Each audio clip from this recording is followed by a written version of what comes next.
bon, l'initiation, elle est simple, je veux dire, au départ, c'est très simple, il suffit d'aller voir un vaudouno, un prêtre vaudou, et il suffit d'aller voir un vrai, de ne pas se tromper, mais il suffit de voir un prêtre vaudou et de lui demander, s'il vous plaît, j'aimerais étudier le vaudou, pouvez-vous m'aider? Ils vous répondent toujours très, très simplement et très facilement, oui. Bon, on ne va pas tout vous donner tout de suite et très facilement, mais l'accueil est ouvert, les bras sont ouverts, il n'y a pas besoin de ruser ou quelque chose pour apprendre le vaudou.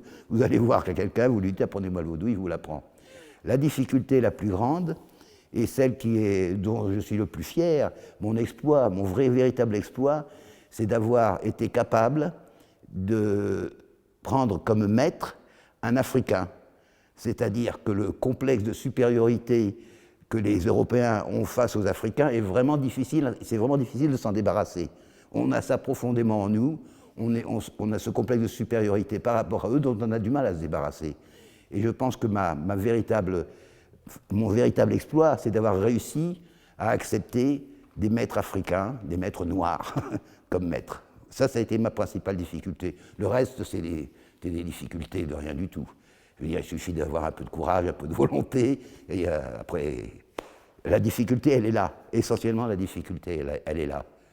Mais racontez-nous quand même, pour ceux qui n'y connaissent rien en vaudou, comment ça se passe, une initiation? Ah ben, alors, mais il y a beaucoup de choses. Initier, ça veut dire rentrer dedans. Alors, vous allez voir un vaudouno, vous lui dites bonjour, vous êtes déjà initié. Je veux dire, un petit peu. Votre première cérémonie va déjà être une initiation. On va considérer peut-être comme première initiation importante la première transe que vous aurez, par exemple. Bon, ça, on va dire à partir de la première transe. Il n'y a pas que la transe pour s'initier, mais on peut le citer comme exemple, c'est assez typique, comme première initiation. Donc, c'est une première initiation qui vous apporte quelque chose, mais on peut dire que vous êtes initié, mais c'est qu'une petite initiation. Après, vous avancez, transe après transe,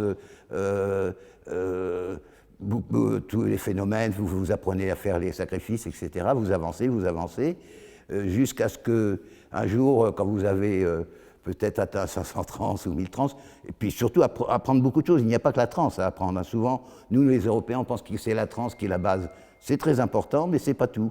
Donc il y a beaucoup de choses à apprendre. Et un jour, lorsque votre maître pense que vous avez bien tout appris, on vous fait vaudouno. Et à partir de ce moment-là, là, vous êtes vraiment initié total, si vous voulez. Et à ce moment-là, aucun secret ne peut vous être caché. Vous pouvez aller n'importe où, on vous dira tout. Et voilà, c'est ça. Là, vous êtes finalement initié. Mais même des gens qui aiment le vaudou, qui assistent à des cérémonies, on peut considérer quelquefois qu'ils sont initiés. Mon patron me disait, le vaudou est comme un gaz qui se répand. C'est-à-dire que dans une cérémonie, évidemment, ceux qui vont être en transe vont prendre l'initiation maximum, le vaudou maximum, mais tous les spectateurs, ceux qui sont initiés, ceux qui ne sont pas initiés, les simples spectateurs, tout le monde en profite un peu, tout le monde reçoit un peu de vaudou.